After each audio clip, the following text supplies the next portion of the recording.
What's up? Alright, I know I said I wasn't going to do a 6P review. Man, I'm not, kind of. This is just my 2 cents, because I think I got some shit to say that maybe no one else has said.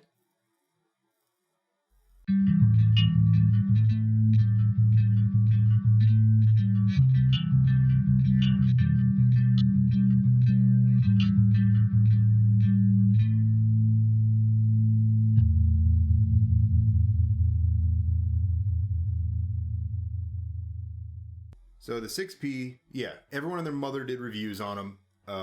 Everyone knows what they are, how awesome they are, all that happy horse shit. So I refrained from doing a review and an unboxing and, all that kind of shit.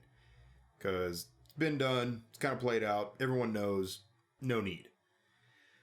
Well, after having it for a month or two, or however the hell long I've had it, I decided to at least give my 2 cents on the damn thing.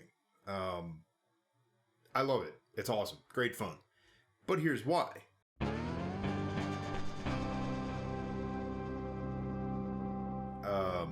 Some of the stuff I like about it, the price, obviously, you can't beat the price. I mean, it's like, for what it is, pretty incredible. I mean, the fact that you can get a phone this good for this cheap is pretty amazing. And gotta love that.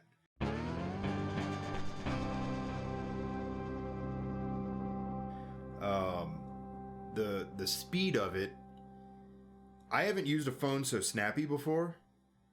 I tend to load my phones up with all kinds of apps and shit, so they tend to slow down. This thing hasn't slowed down. It just chugs right along. Pretty awesome. So, shit, I mean, can't complain with a fast phone, even if you don't like a couple things about it. Still pretty awesome when it's like, I love using this thing.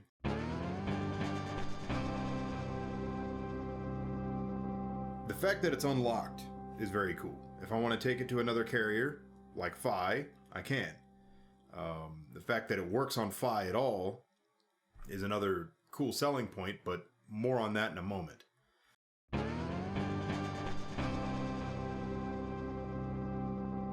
The build quality of the thing is very good. I haven't had any problems with it as far, you see the people that like their camera glass cracked, and I saw somebody was having problems. Their screen was actually separating from the body, which is weird. Mine's fine. I don't know. I haven't had any problems with it, so whatever. I don't know if I'm lucky or if it's not that big of a problem or what, but either way, mine's been good to go, so whatever.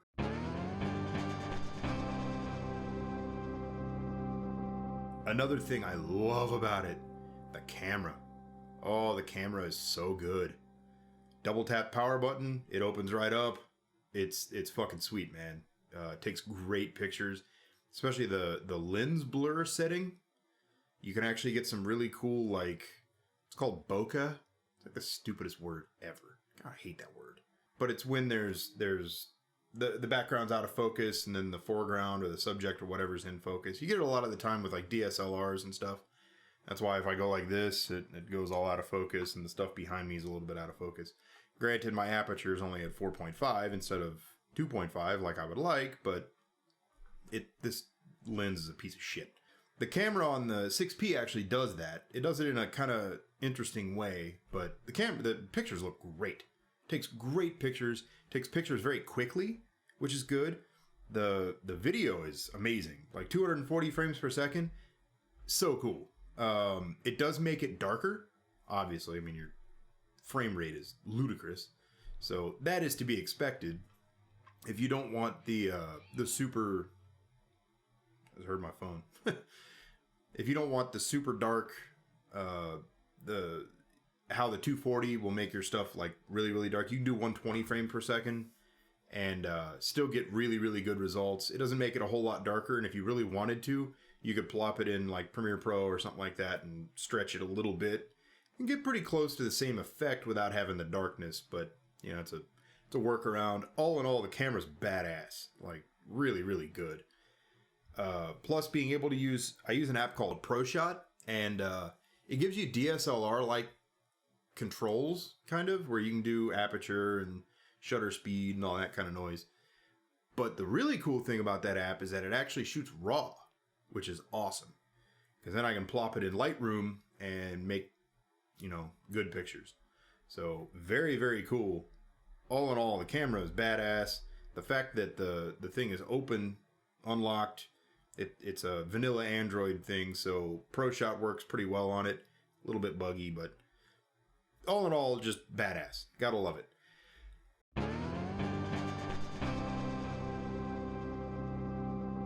Couple things I don't like. Because, yes, there are a couple things. They're relatively minor, but a couple things. The power button. If you don't have a case on it, good luck picking the damn thing up without hitting the power button. It's all but impossible. Just where the damn thing is, where the power button is, and it sticks out, and it's like super easy to press. Pretty much you're gonna push the button every damn time. If you pick the phone up, even just to like move it or whatever, you're probably gonna hit the power button. Not really the end of the world, but kind of irritating. I fixed that with the case that I put on it.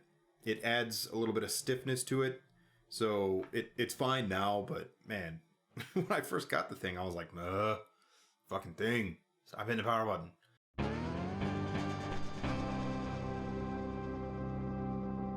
Another thing that's kind of irritating is the USBC for now. Now this is the future thing. It's what's coming up. Everyone knows it.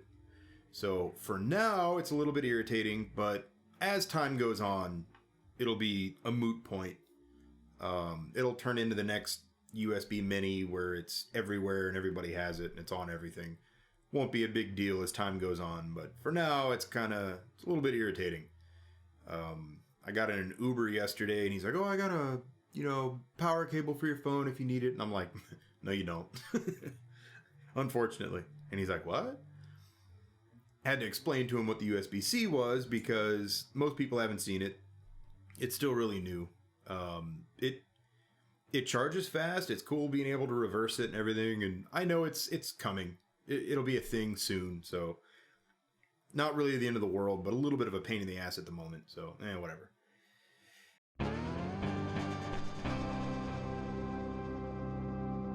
The biggest thing was Fi.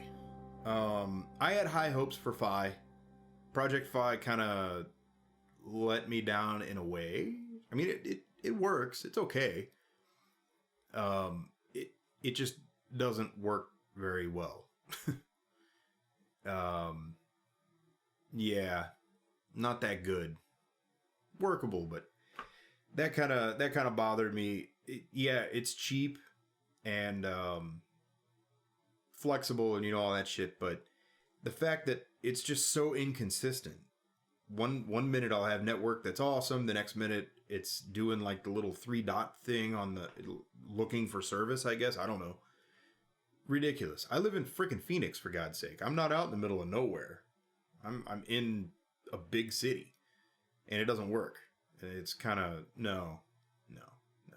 Especially when I have AT&T, which is my normal carrier. I went back to AT&T yesterday. Check out my my Project 5 video. I'll link it over here somewhere for a bit more detail on the whole Project 5 thing. It was good and it worked mostly. It's not as good as it should be, or could be even. It could be a lot better, and I think it will be. It'll grow. Google makes good shit. I don't think they're gonna abandon it, so it'll probably grow and change and get better over time. And down the line, I'll try it again. But for now, all the MMS issues, the weird email delay thing I was getting, just no. The super inconsistent, just network speed in general.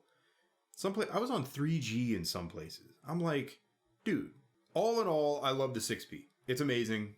It's amazing. Such a good phone. So glad I sold the Note 4, which was also a really good phone, but this is just different on another level. I mean, even the little stuff that I can do with the custom ROM. Like, let's say I'm in, let me see, Solid Explorer, and I want to go to YouTube. Okay? So I got Solid Explorer up, all right? I hope you can see that. To switch to another app, like the last app I was using, this is a neat feature. I'm trying to battle the glare for you guys. One of the neat features of this ROM is that you just hold the multitasking button and it switches right back. You can go back and forth. If I can touch the damn button without looking at it. There you go. That's one of the most useful things ever. It's just part of the ROM.